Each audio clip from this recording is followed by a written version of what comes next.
Hello and welcome back to my channel. If you're new here, then don't forget to subscribe down below, and without much further ado, let's get on with the video.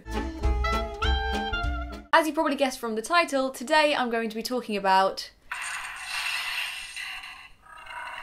Star Wars. I have just come back from my third viewing of Star Wars: The Last Jedi, and I have to say it is one of my favourite films of this year, of my lifetime potentially, and not just because it is a Star Wars film. Growing up, I wasn't really introduced to Star Wars. My family was more into Star Trek and Stargate, so at least I did get some stars in there, but it wasn't Star Wars. It wasn't until this time last year that I actually sat down, watched the originals, watched the prequels, ready to watch The Force Awakens. What made me fall in love with Star Wars immediately was the world that was created and the fixture of that world in its own right, and no one can really touch that world. Literally anything could happen and you can't really fight it because it's not the real world, it's its own complete thing. Like Game of Thrones, like anything can happen in that because it's not our world. Now today's video isn't necessarily just on Star Wars in general, it was more specifically on The Last Jedi as a film in itself, because there has been a lot of debate online recently about The Last Jedi. There is the fans that are like, this is a terrible film, we don't want to accept it as part of the Star Wars franchise, it isn't doing what we want it to do, it's completely ignoring canon that was made by the books, etc, etc, etc. Which is completely understandable, and with my minimum knowledge of Star Wars, it did feel very different to what I've seen before, as well as keeping quite a lot of the old traits. It did feel very different and very quickly moving in a different direction, which again is completely fine though, because obviously the cast have changed so much and I love what they have done because they've introduced us to new people without just ignoring the people that came before. They merged them together and now are letting them go their separate ways and giving us the completely insanely talented Daisy Ridley, John Boyega, Adam Driver, Oscar Isaac, to name a few. Like, we're getting so many new cast that work so perfectly in their own right that having them meet the old people but then go in their own direction was exactly what should have happened, because we got to finally say goodbye to our old characters and we got to say hello to new ones that were introduced in a way that we didn't just go, they're just copies, we don't like them. Like, they're their own thing in their own right because they've met the originals. Does that make any sense? I don't know if I'm making any sense. But with this film, I saw it first time in 4DX. I went to the double bill, so I saw The Force Awakens, and then at midnight I saw The Last Jedi in moving seats. It was moving seats. I felt the Force. I genuinely felt the Force. And it was insane. It was amazing. It was everything I wanted in a film, just in general, because I love action films. They are literally my favourite genre. Action films, horror films. Yeah, action and horror. That is my favourite, like, two genres. I don't know which I like more, but that's not the point. And having this film literally ticked all the boxes and I just loved it, okay? It was just...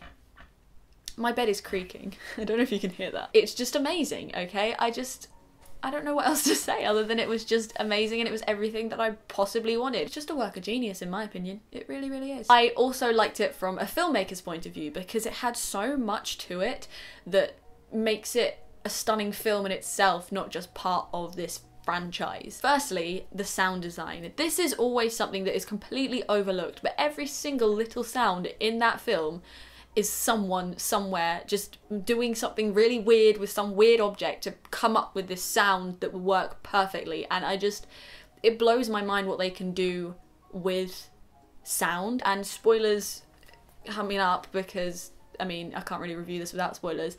There is a point where obviously Rey and Kylo are connected through the Force and everything goes silent except for their two voices, and they like echo, and it's just, it blows my mind. I was just sitting there like, how? Like, how do you physically do this? You want more of it? It was just a work of genius, okay? It gave me goosebumps. It genuinely did. Star Wars seems to be the only film that's ever been able to give me full-on goosebumps just by its sound. Like, what is this? And then of course you have all the battles that have the most stunning noises coming from the sabers, coming from the ships, coming from the shooters, the guns. Why did I just call it a shooter? There's so many different sounds that work so well and are so specific to Star Wars that when you hear it you're like, Star Wars. just makes you happy, you know? And I mean, like, the sound of a lightsaber turning on, like that sound, it just makes you happy. Moving on to characters, this is the first time you're gonna hear me say this on YouTube, but I love with all my heart Adam Driver. I think he is just stunning, amazing. Kylo Ren is one of my favourite villains ever to be created. Anything. I have 4 top favourite villains. One, of course, is Kylo Ren. Another is Loki. Another is Bucky. And another is Draco. Why are these 4 my favourite villains of all time? Because there is so much more to them than just being a villain. They are all very confused, very broken, just want acceptance. Like, there is so much to their characters that you don't notice unless you really go into it, and you can literally just keep going into how much there is to their characters, and I love that so much. And throughout the whole of The Last Jedi, you truly don't know whether Kylo Ren is going to actually turn to the light side or if he's just gonna keep ruining everything that he could possibly have thrown at him. Like, he is the opportunity to stop everything and just be at peace, and he chooses to not be at peace, and there's just so much to his character. He literally just wants to start again, completely fresh, have no one angry at him, no one telling him what to do, no one expecting anything of him, and like that just breaks him, and you can see every little emotion in Adam Driver's face, and I love it. Then you have Rey, who I'm actually doing a bit of her hairstyle right now. Not well, but my hair's too short to do it properly. But you have Rey, who is so powerful and so wanting to do the right thing, and she and Kylo Ren are so similar in a sense of they both started off at the same place with so much power and thinking, this is where I'm going to go, this is what I'm going to do, I'm going to be the light side, and then they both were offered the dark side, and you can feel Rey being like, but it's there and I want it.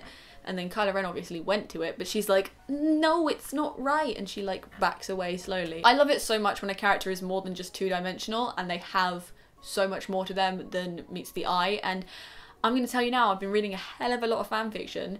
I have a problem, but I need to know more. Like, I need to know more about these characters and everything. And people are insanely talented in writing fan fiction. Like, they give you exactly what you want. More story. I don't care if it's canon or not. It just, having these characters, like, I just love fan fiction. It's a great outlet of information and creativity. These people are writing so much more about these characters, which just feels so right, and it makes you forget that that's not specifically canon, because it could work so well as canon. It helps a lot when you want to know more about a character, and I love it, and it gave me more of an insight into Rey, into Kylo, into Finn, Poe, Leia, Luke, like everyone's ideas that come together when writing fan fiction just work in expanding this entire franchise and making it so much more than just a film franchise. It's like this big family of ideas, and I love it.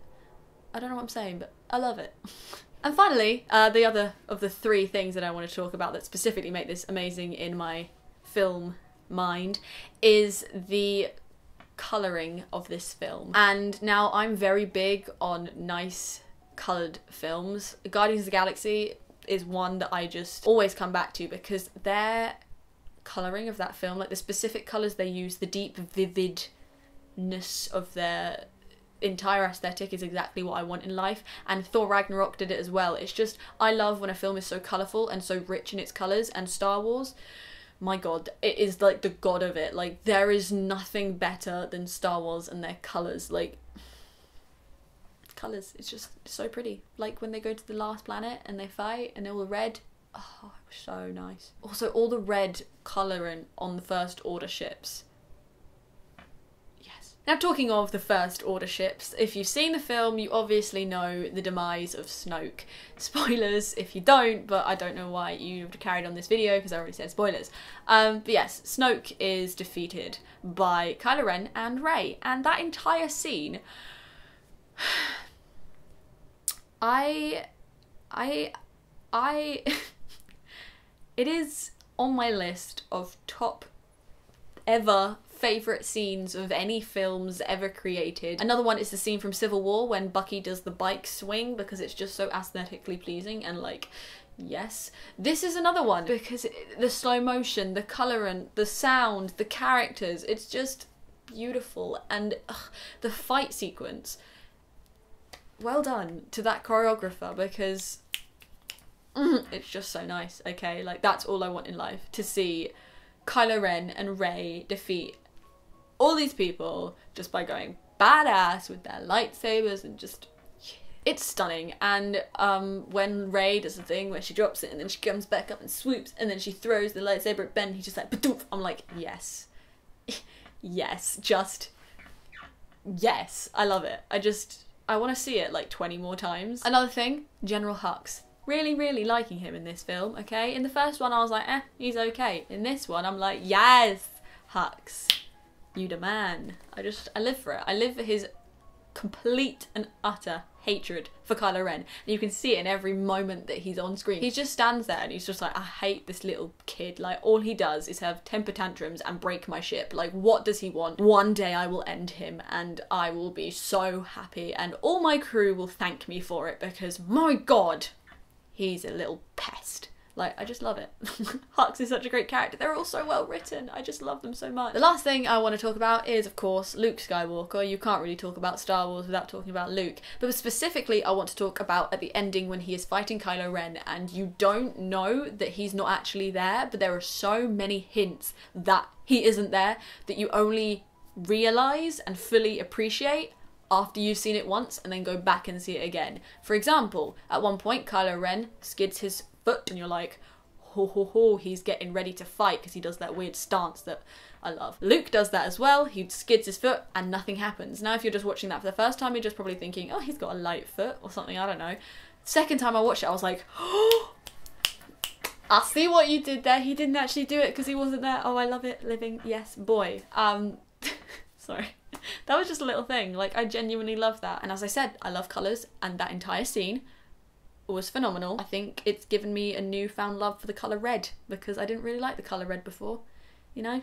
I didn't like it. But now, hey ho, I love that specific shade of red. Star Wars red, that's what I'm going to call it. Cool. There's so much more that I could talk about with this film, obviously, and I know I've missed out a hell of a lot. But again, this is all just my opinions and everything. I'm not saying that this is how you should see Star Wars, because it really isn't. Like, everyone's entitled to their own opinions, and I, for one, frickin' enjoyed it so much, and I want to see it again. I've already seen it 3 times. Today I saw it in Super Screen, which is insane. When you're watching this, I will actually be at home for a couple of days because it's Christmas! Oh my gosh, it's Christmas tomorrow! It's a happy Christmas. I haven't done anything for Christmas this year, any videos other than my Christmas tree video, and I'm sorry about that, but I just had no Christmas spirit, let's say, because working in retail at Christmas literally takes all the joy out of Christmas. Okay. Also, do you like my scarf? It'll be in a Primark haul coming up soon, because this was bought because it reminded me of Kylo Ren's. He doesn't even wear a scarf, it's just part of his costume, and I was like, oh my god, that reminds me of that, and I actually kind of fell in love with it. So that's why I was wearing a scarf today. Also, it's pretty cold here. Yeah. If you enjoyed today's video, then please do not forget to subscribe just here. Also go and click on my previous video just here, and here is a link to a recommended video. But until next time, bye!